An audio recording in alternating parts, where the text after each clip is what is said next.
ನಮಸ್ತೆ. ಬನ್ನಿ ನಾವಿವತ್ತು ನಮ್ಮ ಕರ್ನಾಟಕದ್ದು ಅಂಥೇಳಿ ಪ್ರಸಿದ್ಧವಾದಂತಹ ಬಿಸಿಬೇಳೆ ಬಾತನ್ನು ಹೇಗೆ ಮಾಡೋದಂತ ನೋಡೋಣ.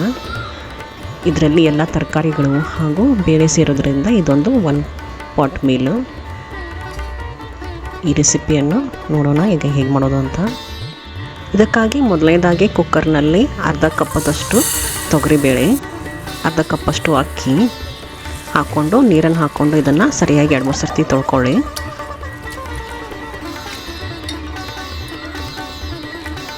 ಅಕ್ಕಿ ಮತ್ತು ಬೇಳೆ ತೊಳ್ಕೊಂಡಾದ್ಮೇಲೆ ಇದಕ್ಕೆ 3 ಕಪ್ಪಷ್ಟು ನೀರು ಹಾಕ್ಕೋಬೇಕು. ಆಮೇಲೆ ಹೆಚ್ಚಿಟ್ಟಿರುವಂಥ ಆಲೂಗಡ್ಡೆ, ಬೀನ್ಸು, ಕ್ಯಾರೆಟು ಹಾಗೂ ಸ್ವಲ್ಪ ಹಸಿ ಬಟಾಣಿ, ಸ್ವಲ್ಪ ಅರಿಶಿನ ಪುಡಿ ಮತ್ತು ಸ್ವಲ್ಪ ಎಣ್ಣೆನ ಹಾಕ್ಕೊಂಡು ಇದನ್ನು 3-4 ವಿಷಲ್ ಕೂಗಿಸ್ಕೊಳ್ಳಿ. ಬೇಳೆ ಮತ್ತು ಅನ್ನ ಸರಿಯಾಗಿ ಮೆತ್ತಗೆ ಬೇಯಬೇಕು. ಬನ್ನೀಗ ಕುಕ್ಕರ್ ಕೂಗಾಗಿದೆ, ಇದು ಆರೋವರೆಗೂ ಇದಕ್ಕೆ ಒಗ್ಗರಣೆ ಮಾಡ್ಕೊಳ್ಳೋಣ. ಇದಕ್ಕೆ ಎಣ್ಣೆ, ತುಪ್ಪ ಹಾಗೂ ಕಡಲೆ ಬೀಜನ ಹಾಕ್ಕೊಂಡು ಕಡಲೆ ಬೀಜ ಚಟಪಟ ಅನ್ನೋವರೆಗೂ ಸ್ವಲ್ಪ ಕಂದು ಬರೋವರೆಗೂ ಸರಿಯಾಗಿ ಹುರ್ಕೊಂಡು ಇದಕ್ಕೆ ಗೋಡಂಬಿ, ಇದನ್ನು ಆಪ್ಷನಲ್ಲು, ನಿಮ್ಗೆ ಬೇಕಂದರೆ ಹಾಕೊಳ್ಳಿ, ಇಲ್ಲಾಂದರೆ ಇದನ್ನು ನೀವು ಸ್ಕಿಪ್ ಮಾಡ್ಬೋದು. ಆಮೇಲೆ ಇದನ್ನು ಬದಿಗಿಟ್ಬಿಟ್ಟು ಅದೇ ಎಣ್ಣೆಗೆ ನಾವು ಸಾಸಿವೆ ಹಾಗೂ ಸಣ್ಣಗೆ ಹೆಚ್ಚಿರುವ ದಪ್ಪ ಮೆಣಸಿನ್ಕಾಯಿ ಮತ್ತು ಸ್ವಲ್ಪ ಇಂಗು, ಕರಿಬೇವು ಸೊಪ್ಪು ಹಾಗೂ ಸಣ್ಣಗೆ ಹೆಚ್ಚಿರುವ ಈರುಳ್ಳಿ ಹಾಗೂ 2-3 ಒಣಮೆಣಸಿನ್ಕಾಯಿನ ಹಾಕ್ಕೊಂಡು ಇದನ್ನು ಈರುಳ್ಳಿ ಟ್ರಾನ್ಸ್ಪರೆಂಟ್ ಆಗಬೇಕು ಬೇಯಿಸ್ಕೊಳ್ಳಿ.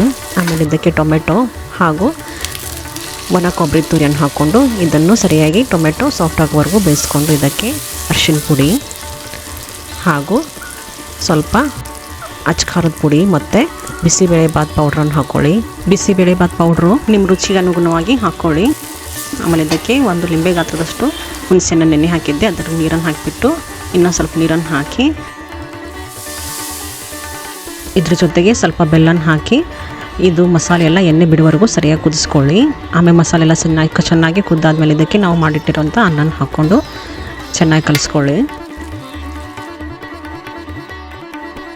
ನೋಡಿ ಈಗ ಸರಿಯಾಗಿ ಕಲಿಸ್ಬಿಟ್ಟು ಆಮೇಲೆ ರುಚಿಗೆ ತಕ್ಕಷ್ಟು ಉಪ್ಪನ್ನು ಹಾಕ್ಕೊಳ್ಳಿ.